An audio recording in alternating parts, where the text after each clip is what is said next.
ಜೈಲಲ್ಲಿ ಪರಪ್ಪನ ಅಗ್ರಹಾರ ಕೇಂದ್ರ ಕಾರಾಗೃಹದಲ್ಲಿರುವಂತಹ ದರ್ಶನ್ A2 ಆರೋಪಿ ಆಗಿರುವಂತಹ ದರ್ಶನ್ಗೆ ಸಂಬಂಧಪಟ್ಟಂತ ಅತಿ ದೊಡ್ಡ ಸುದ್ದಿ. ಕೊಲೆ ಆರೋಪಿ ದರ್ಶನ್ಗೆ ಸಂಬಂಧಪಟ್ಟಂತ ಈ ಕ್ಷಣದ ಬಿಗ್ ಎಕ್ಸ್ಕ್ಲೂಸಿವ್ ಸುದ್ದಿ.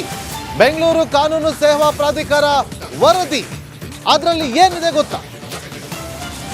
ಸೇವಾ ಪ್ರಾಧಿಕಾರ ವರದಿ ಮಾಹಿತಿ ರಿಪಬ್ಲಿಕ್ ಕನ್ನಡದ ಬಳಿ ಇದೆ. ಕೊಲೆ ಆರೋಪಿ ದರ್ಶನ್ಗೆ ಸಂಬಂಧಪಟ್ಟಂತ ಅತಿ ದೊಡ್ಡ ಸುದ್ದಿ ಇದು. ಬೆಂಗಳೂರು ಕಾನೂನು ಸೇವಾ ಪ್ರಾಧಿಕಾರ ವರದಿಯನ್ನ ಸಬ್ಮಿಟ್ ಮಾಡಿದೆ. ಆ ವರದಿಯಲ್ಲಿ ಏನಿದೆ ಗೊತ್ತಾ? ರಿಪಬ್ಲಿಕ್ ಕನ್ನಡದಲ್ಲಿದೆ.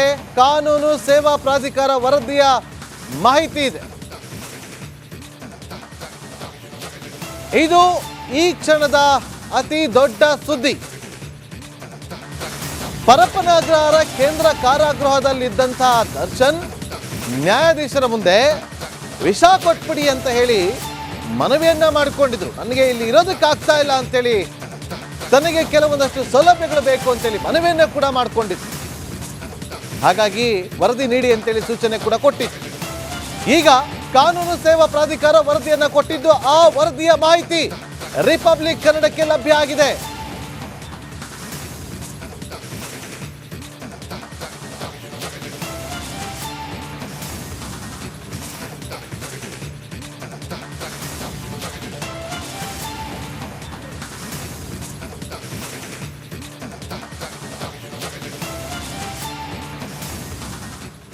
ಪರಪ್ಪನ ಅಗ್ರಹಾರ ಕೇಂದ್ರ ಕಾರಾಗೃಹದಲ್ಲಿ ಒಂದಷ್ಟು ಬ್ಯಾರೆಕ್ಗಳಿವೆ. ದರ್ಶನ್ ಇರುವಂತ ಬ್ಯಾರೆಕ್ನಲ್ಲಿ ಏನಿದೆ? ಈಗ ವರದಿಯಲ್ಲಿ ಏನಿದೆ? ಆ ವರದಿ ಏನು ಕೊಟ್ಟಿದೆ? ದರ್ಶನ್ ಬ್ಯಾರೆಕ್ನಲ್ಲಿ ಒಂದು ಇಂಡಿಯನ್ ಹಾಗೂ 2 ವೆಸ್ಟರ್ನ್ ಟಾಯ್ಲೆಟ್ ಇದೆಯಂತೆ. 10 ಕೈದಿಗಳು ಇರುವ ಬ್ಯಾರೆಕ್ನಲ್ಲಿ ಕೊಲೆ ಆರೋಪಿ ದರ್ಶನ್ ಕೂಡ ಇದ್ದಾರೆ. ವಿಚಾರಣಾ ದಿನ ಕೈದಿಗೆ ಹಾಸಿಗೆ ದಿಂಬು ಕೊಡೋದಕ್ಕೆ ಸಾಧ್ಯವಿಲ್ಲ. ನಿಯಮದಂತೆ ದರ್ಶನ್ಗೆ ಟಿವಿಯನ್ನ ಕೂಡ ನೀಡಲು ಸಾಧ್ಯವಿಲ್ಲ ಅಂತ ಹೇಳಿ ವರದಿಯಲ್ಲಿ ಉಲ್ಲೇಖ ಆಗಿದೆ. ಇದು ರಿಪಬ್ಲಿಕ್ ಕನ್ನಡದ ಈ ಕ್ಷಣದ ಅತಿ ದೊಡ್ಡ ಸುದ್ದಿ. ಒಂದಷ್ಟು ವಿಚಾರಗಳನ್ನ ಅದರಲ್ಲಿ ಮೆನ್ಷನ್ ಮಾಡಲಾಗಿದೆ.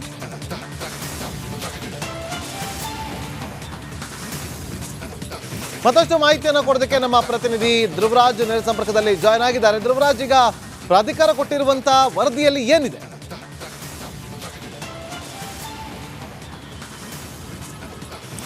ನಾಗೇಂದ್ರ, ಮುಖ್ಯವಾಗಿ ಕಾನೂನು ಸೇವೆಗಳ ಪ್ರಾಧಿಕಾರವನ್ನ ಅಂದ್ರೆ ಜೈಲಿಗೆ ನ್ಯಾಯಾಧೀಶರೇ ಬಂದು ಪರಿಶೀಲನೆಯನ್ನ ನಡೆಸಬೇಕು ಅಂತ ಹೇಳಿ ದರ್ಶನ್ ಪರ ವಕೀಲರು ಏನು ಕೋರ್ಟ್ನ ಎದುರು ಮನವಿಯನ್ನ ಮಾಡಿಕೊಂಡಿದ್ರು. ಅದರಂತೆ ಇವತ್ತು 18ನೇ ತಾರೀಕಿನ ಒಳಗೆ ಒಂದು ಸಮಗ್ರವಾದ ವರದಿಯನ್ನ ನೀಡಬೇಕು. ಜೈಲಿನಲ್ಲಿ ಸೌಲಭ್ಯಗಳನ್ನ ನೀಡಲಾಗ್ತಾ ಇದೆಯಾ, ಕುಲಂಕುಷವಾಗಿ ಪರಿಶೀಲನೆಯನ್ನ ನಡೆಸಿ ನೀವು ಒಂದು ವರದಿಯನ್ನ ನೀಡಬೇಕು ಅಂತ ಹೇಳಿ ನ್ಯಾಯಾಧೀಶರು ಸೂಚನೆಯನ್ನ ನೀಡಿದಂತ ಬೆನ್ನಲ್ಲೇ ಕಾನೂನು ಸೇವೆಗಳ ಪ್ರಾಧಿಕಾರದ ಸದಸ್ಯ ಕಾರ್ಯದರ್ಶಿ ಏನಿದ್ದಾರೆ ಅವರ ತಂಡ ಜೈಲಿಗೆ ಭೇಟಿಯನ್ನ ನೀಡಿತು. ಜೈಲಿನಲ್ಲಿ ದರ್ಶನ್ ಇರುವಂತಹ ಬ್ಯಾರಕ್ ಅನ್ನ ಪರಿಶೀಲನೆಯನ್ನ ಮಾಡಿತು. ಆ ಸಂದರ್ಭದಲ್ಲಿ ಆ ವರದಿಯನ್ನ ಇವತ್ತು ಸಲ್ಲಿಕೆಯನ್ನ ಮಾಡಿದ್ದಾರೆ. ಮುಚ್ಚಿದ ಲಕೋಟೆಯಲ್ಲಿ ನೀಡಿದಂತಹ ವರದಿಯಲ್ಲಿ ಹಲವು ವಿಚಾರಗಳನ್ನ ಪ್ರಸ್ತಾಪ ಮಾಡಲಾಗಿದೆ. ಇದರಲ್ಲಿ ಮುಖ್ಯವಾಗಿ ಈ ದರ್ಶನ್ ಇರುವಂತಹ ಬ್ಯಾರಕ್ ಯಾವ ರೀತಿ ಇದೆ, 10 ಏನು ಕೈದಿಗಳಿದ್ದಾರೆ ನೋಡಿ, 10 ಕೈದಿಗಳು ಇರುವಂತಹ ಒಂದು ಬ್ಯಾರಕ್ ಇದೆ. ಅದರಲ್ಲಿ ವಿಚಾರಣೆ ದಿನ ಕೈದಿಗಳು ಇರುವಂತಹ ಬ್ಯಾರಕ್. ವಿಚಾರಣೆ ದಿನ ಕೈದಿಗಳಿಗೆ ಹಾಸಿಗೆ ದಿಂಬಿನ ಹೆಚ್ಚುವರಿ ಸೌಲಭ್ಯವನ್ನ ಕೊಡ್ಲಿಕ್ಕೆ ಸಾಧ್ಯವಿಲ್ಲ ಅಂತ ಹೇಳಿ ಕಾನೂನು ಸೇವೆಗಳ ಪ್ರಾಧಿಕಾರ ತನ್ನ ವರದಿಯಲ್ಲಿ ಸೂಚನೆಯನ್ನ ನೀಡಿದೆ. ಹೀಗಾಗಿ ದರ್ಶನ್ಗೆ ಇವತ್ತು ಹಾಸಿಗೆ ದಿಂಬು ವಿಚಾರವಾಗಿ ತೀರ್ಪನ್ನ ಕೂಡ ಆದೇಶವನ್ನ ಕಾಯ್ದಿರಿಸಲಾಗಿದೆ. ಅದಾದ ನಂತರ ಇನ್ನೊಂದು ವಿಚಾರವನ್ನ ಕೂಡ ಅಲ್ಲಿ ಮೆನ್ಷನ್ ಮಾಡಲಾಗಿದೆ. ದರ್ಶನ್ ಟಿವಿ ನೋಡ್ಲಿಕ್ಕೆ ಕೂಡ ಅವಕಾಶವನ್ನ ಕೊಡ್ಲಿಕ್ಕೆ ಸಾಧ್ಯವಿಲ್ಲ ಅನ್ನುವಂತಹ ಒಂದು ಅಂಶವನ್ನ ಕೂಡ ಅಲ್ಲಿ ಉಲ್ಲೇಖ ಮಾಡಲಾಗಿದೆ. ಇನ್ನು ದರ್ಶನ್ ಇರುವಂತಹ ಬ್ಯಾರಕ್ ನಲ್ಲಿ ಇಂಡಿಯನ್ ಹಾಗೆ ವೆಸ್ಟರ್ನ್ ಟಾಯ್ಲೆಟ್ ಸೌಲಭ್ಯವನ್ನ ಕೂಡ ಅಲ್ಲಿ ನೀಡಲಾಗಿದೆ ಅನ್ನುವಂಥದ್ದು ಸದ್ಯ ಗೊತ್ತಾಗ್ತಾ ಇರುವಂತದ್ದು. ದರ್ಶನ್ ಇರುವಂತಹ ಸೆಲ್ ಇದೆ, ಬ್ಯಾರಕ್ ಏನಿದೆ ಅದು ಹಿಂದೆ ಕ್ವಾರಂಟೈನ್ ಬ್ಯಾರಕ್ ಆಗಿತ್ತು. ಕ್ವಾರಂಟೈನ್ ಸೆಲ್ ನಲ್ಲಿ ಇರಿಸಿದ್ದೀರಾ ಅಂತ ಹೇಳಿ ದರ್ಶನ್ ಪರ ವಕೀಲರು ತಮ್ಮ ವಾದವನ್ನ ಮಂಡಿಸಿದ್ರು. ಜೈಲಾಧಿಕಾರಿಗಳ ವಿರುದ್ಧ ಕ್ವಾರಂಟೈನ್ ಸೆಲ್ ನಲ್ಲಿ ಒಬ್ಬ ವಿಚಾರಣಾಧೀನ ಕೈದಿಯನ್ನ ನೀವು ತಿಂಗಳಗಟ್ಟಲೆ ಹೇಗೆ ಬಿಟ್ಕೊಳ್ತೀರಾ ಎನ್ನುವಂತ ಒಂದು ಆರೋಪವನ್ನ ಮಾಡಿದ್ರು. ಜೈಲಿನಲ್ಲಿ ಅಮಾನವೀಯವಾಗಿ ನಡೆಸಿಕೊಳ್ಳಲಾಗ್ತಾ ಇದೆ ಅನ್ನುವಂತ ಆರೋಪವನ್ನ ಮಾಡಿದ್ರು. ಅದಕ್ಕೆ ಸಂಬಂಧಪಟ್ಟ ಹಾಗೆ ಜೈಲಲ್ಲಿ ಪರಪ್ಪನ ಅಗ್ರಹಾರ ಕೇಂದ್ರ ಕಾರಾಗೃಹದಲ್ಲಿರುವಂತಹ ದರ್ಶನ್ A2 ಆರೋಪಿ ಆಗಿರುವಂತಹ ದರ್ಶನ್ಗೆ ಸಂಬಂಧಪಟ್ಟಂತ ಅತಿ ದೊಡ್ಡ ಸುದ್ದಿ. ಕೊಲೆ ಆರೋಪಿ ದರ್ಶನ್ಗೆ ಸಂಬಂಧಪಟ್ಟಂತ ಈ ಕ್ಷಣದ ಬಿಗ್ ಎಕ್ಸ್ಕ್ಲೂಸಿವ್ ಸುದ್ದಿ. ಬೆಂಗಳೂರು ಕಾನೂನು ಸೇವಾ ಪ್ರಾಧಿಕಾರ ವರದಿ, ಅದರಲ್ಲಿ ಏನಿದೆ ಗೊತ್ತಾ? ಸೇವಾ ಪ್ರಾಧಿಕಾರ ವರದಿ ಮಾಹಿತಿ ರಿಪಬ್ಲಿಕ್ ಕನ್ನಡದ ಬಳಿ ಇದೆ. ಕೊಲೆ ಆರೋಪಿ ದರ್ಶನ್ಗೆ ಸಂಬಂಧಪಟ್ಟಂತ ಅತಿ ದೊಡ್ಡ ಸುದ್ದಿ ಇದು. ಬೆಂಗಳೂರು ಕಾನೂನು ಸೇವಾ ಪ್ರಾಧಿಕಾರ ವರದಿಯನ್ನ ಸಬ್ಮಿಟ್ ಮಾಡಿದೆ. ಆ ವರದಿಯಲ್ಲಿ ಏನಿದೆ ಗೊತ್ತಾ?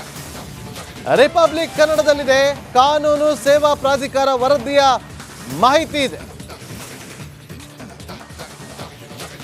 ಇದು ಈ ಕ್ಷಣದ ಅತಿ ದೊಡ್ಡ ಸುದ್ದಿ. ಪರಪ್ಪನ ಅಗ್ರಹಾರ ಕೇಂದ್ರ ಕಾರಾಗೃಹದಲ್ಲಿದ್ದಂತಹ ದರ್ಶನ್ ನ್ಯಾಯಾಧೀಶರ ಮುಂದೆ ವಿಷ ಕೊಟ್ಬಿಡಿ ಅಂತ ಹೇಳಿ ಮನವಿಯನ್ನ ಮಾಡಿಕೊಂಡಿದ್ರು. ನನಗೆ ಇಲ್ಲಿ ಇರೋದಕ್ಕಾಗ್ತಾ ಇಲ್ಲ ಅಂತೇಳಿ, ತನಗೆ ಕೆಲವೊಂದಷ್ಟು ಸೌಲಭ್ಯಗಳು ಬೇಕು ಅಂತೇಳಿ ಮನವಿಯನ್ನ ಕೂಡ ಮಾಡಿಕೊಂಡಿದ್ರು. ಹಾಗಾಗಿ ವರದಿ ನೀಡಿ ಅಂತೇಳಿ ಸೂಚನೆ ಕೂಡ ಕೊಟ್ಟಿತ್ತು. ಈಗ ಕಾನೂನು ಸೇವಾ ಪ್ರಾಧಿಕಾರ ವರದಿಯನ್ನ ಕೊಟ್ಟಿದ್ದು. ಆ ವರದಿಯ ಮಾಹಿತಿ ರಿಪಬ್ಲಿಕ್ ಕನ್ನಡಕ್ಕೆ ಲಭ್ಯ ಆಗಿದೆ.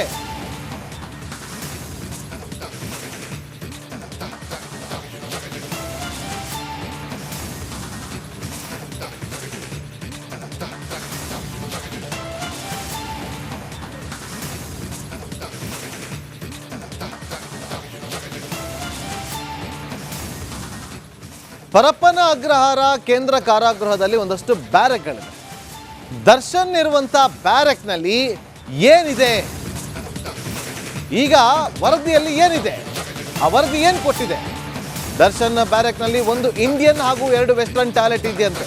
10 ಕೈದಿಗಳು ಇರುವ ಬ್ಯಾರೆಕ್ನಲ್ಲಿ ಕೊಲೆ ಆರೋಪಿ ದರ್ಶನ್ ಕೂಡ ಇದ್ದಾರೆ. ವಿಚಾರಣಾ ದಿನ ಕೈದಿಗೆ ಹಾಸಿಗೆ ದಿಂಬು ಕೊಡೋದಕ್ಕೆ ಸಾಧ್ಯವಿಲ್ಲ. ನಿಯಮದಂತೆ ದರ್ಶನ್ಗೆ ಟಿವಿಯನ್ನ ಕೂಡ ನೀಡಲು ಸಾಧ್ಯವಿಲ್ಲ ಅಂತ ಹೇಳಿ ವರದಿಯಲ್ಲಿ ಉಲ್ಲೇಖ ಆಗಿದೆ. ಇದು ರಿಪಬ್ಲಿಕ್ ಕನ್ನಡದ ಈ ಕ್ಷಣದ ಅತಿ ದೊಡ್ಡ ಸುದ್ದಿ. ಒಂದಷ್ಟು ವಿಚಾರಗಳನ್ನ ಅದರಲ್ಲಿ ಮೆನ್ಷನ್ ಮಾಡಲಾಗಿದೆ.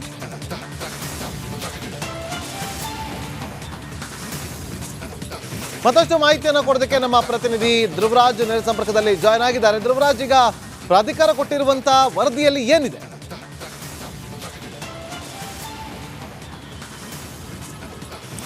ನಾಗೇಂದ್ರ, ಮುಖ್ಯವಾಗಿ ಕಾನೂನು ಸೇವೆಗಳ ಪ್ರಾಧಿಕಾರವನ್ನ ಅಂದ್ರೆ ಜೈಲಿಗೆ ನ್ಯಾಯಾಧೀಶರೇ ಬಂದು ಪರಿಶೀಲನೆಯನ್ನ ನಡೆಸಬೇಕು ಅಂತ ಹೇಳಿ ದರ್ಶನ್ ಪರ ವಕೀಲರು ಏನು ಕೋರ್ಟ್ನ ಎದುರು ಮನವಿಯನ್ನ ಮಾಡಿಕೊಂಡಿದ್ರು. ಅದರಂತೆ ಇವತ್ತು 18ನೇ ತಾರೀಕಿನ ಒಳಗೆ ಒಂದು ಸಮಗ್ರವಾದ ವರದಿಯನ್ನ ನೀಡಬೇಕು. ಜೈಲಿನಲ್ಲಿ ಸೌಲಭ್ಯಗಳನ್ನ ನೀಡಲಾಗ್ತಾ ಇದೆಯಾ, ಕುಲಂಕುಷವಾಗಿ ಪರಿಶೀಲನೆಯನ್ನ ನಡೆಸಿ ನೀವು ಒಂದು ವರದಿಯನ್ನ ನೀಡಬೇಕು ಅಂತ ಹೇಳಿ ನ್ಯಾಯಾಧೀಶರು ಸೂಚನೆಯನ್ನ ನೀಡಿದಂತ ಬೆನ್ನಲ್ಲೇ ಕಾನೂನು ಸೇವೆಗಳ ಪ್ರಾಧಿಕಾರದ ಸದಸ್ಯ ಕಾರ್ಯದರ್ಶಿ ಏನಿದ್ದಾರೆ ಅವರ ತಂಡ ಜೈಲಿಗೆ ಭೇಟಿಯನ್ನ ನೀಡಿತು. ಜೈಲಿನಲ್ಲಿ ದರ್ಶನ್ ಇರುವಂತಹ ಬ್ಯಾರಕ್ ಅನ್ನ ಪರಿಶೀಲನೆಯನ್ನ ಮಾಡಿತು. ಆ ಸಂದರ್ಭದಲ್ಲಿ ಆ ವರದಿಯನ್ನ ಇವತ್ತು ಸಲ್ಲಿಕೆಯನ್ನ ಮಾಡಿದ್ದಾರೆ. ಮುಚ್ಚಿದ ಲಕೋಟೆಯಲ್ಲಿ ನೀಡಿದಂತಹ ವರದಿಯಲ್ಲಿ ಹಲವು ವಿಚಾರಗಳನ್ನ ಪ್ರಸ್ತಾಪ ಮಾಡಲಾಗಿದೆ. ಇದರಲ್ಲಿ ಮುಖ್ಯವಾಗಿ ಈ ದರ್ಶನ್ ಇರುವಂತಹ ಬ್ಯಾರಕ್ ಯಾವ ರೀತಿ ಇದೆ, 10 ಏನು ಕೈದಿಗಳಿದ್ದಾರೆ ನೋಡಿ, 10 ಕೈದಿಗಳು ಇರುವಂತಹ ಒಂದು ಬ್ಯಾರಕ್ ಇದೆ. ಅದರಲ್ಲಿ ವಿಚಾರಣೆ ದಿನ ಕೈದಿಗಳು ಇರುವಂತಹ ಬ್ಯಾರಕ್. ವಿಚಾರಣೆ ದಿನ ಕೈದಿಗಳಿಗೆ ಹಾಸಿಗೆ ದಿಂಬಿನ ಹೆಚ್ಚುವರಿ ಸೌಲಭ್ಯವನ್ನ ಕೊಡ್ಲಿಕ್ಕೆ ಸಾಧ್ಯವಿಲ್ಲ ಅಂತ ಹೇಳಿ ಕಾನೂನು ಸೇವೆಗಳ ಪ್ರಾಧಿಕಾರ ತನ್ನ ವರದಿಯಲ್ಲಿ ಸೂಚನೆಯನ್ನ ನೀಡಿದೆ. ಹೀಗಾಗಿ ದರ್ಶನ್ಗೆ ಇವತ್ತು ಹಾಸಿಗೆ ದಿಂಬು ವಿಚಾರವಾಗಿ ತೀರ್ಪನ್ನ ಕೂಡ ಆದೇಶವನ್ನ ಕಾಯ್ದಿರಿಸಲಾಗಿದೆ. ಅದಾದ ನಂತರ ಇನ್ನೊಂದು ವಿಚಾರವನ್ನ ಕೂಡ ಅಲ್ಲಿ ಮೆನ್ಷನ್ ಮಾಡಲಾಗಿದೆ. ದರ್ಶನ್ ಟಿವಿ ನೋಡ್ಲಿಕ್ಕೆ ಕೂಡ ಅವಕಾಶವನ್ನ ಕೊಡ್ಲಿಕ್ಕೆ ಸಾಧ್ಯವಿಲ್ಲ ಅನ್ನುವಂತಹ ಒಂದು ಅಂಶವನ್ನ ಕೂಡ ಅಲ್ಲಿ ಉಲ್ಲೇಖ ಮಾಡಲಾಗಿದೆ. ಇನ್ನು ದರ್ಶನ್ ಇರುವಂತಹ ಬ್ಯಾರಕ್ ನಲ್ಲಿ ಇಂಡಿಯನ್ ಹಾಗೆ ವೆಸ್ಟರ್ನ್ ಟಾಯ್ಲೆಟ್ ಸೌಲಭ್ಯವನ್ನ ಕೂಡ ಅಲ್ಲಿ ನೀಡಲಾಗಿದೆ ಅನ್ನುವಂಥದ್ದು ಸದ್ಯ ಗೊತ್ತಾಗ್ತಾ ಇರುವಂತದ್ದು. ದರ್ಶನ್ ಇರುವಂತಹ ಸೆಲ್ ಇದೆ, ಬ್ಯಾರಕ್ ಏನಿದೆ ಅದು ಹಿಂದೆ ಕ್ವಾರಂಟೈನ್ ಬ್ಯಾರಕ್ ಆಗಿತ್ತು. ಕ್ವಾರಂಟೈನ್ ಸೆಲ್ ನಲ್ಲಿ ಇರಿಸಿದ್ದೀರಾ ಅಂತ ಹೇಳಿ ದರ್ಶನ್ ಪರ ವಕೀಲರು ತಮ್ಮ ವಾದವನ್ನ ಮಂಡಿಸಿದ್ರು. ಜೈಲಾಧಿಕಾರಿಗಳ ವಿರುದ್ಧ ಕ್ವಾರಂಟೈನ್ ಸೆಲ್ ನಲ್ಲಿ ಒಬ್ಬ ವಿಚಾರಣಾಧೀನ ಕೈದಿಯನ್ನ ನೀವು ತಿಂಗಳಗಟ್ಟಲೆ ಹೇಗೆ ಬಿಟ್ಕೊಳ್ತೀರಾ ಎನ್ನುವಂತ ಒಂದು ಆರೋಪವನ್ನ ಮಾಡಿದ್ರು. ಜೈಲಿನಲ್ಲಿ ಅಮಾನವೀಯವಾಗಿ ನಡೆಸ್ಕೊಳ್ಳಲಾಗ್ತಾ ಇದೆ ಅನ್ನುವಂತ ಆರೋಪವನ್ನ ಮಾಡಿದ್ರು. ಅದಕ್ಕೆ ಸಂಬಂಧಪಟ್ಟ ಹಾಗೆ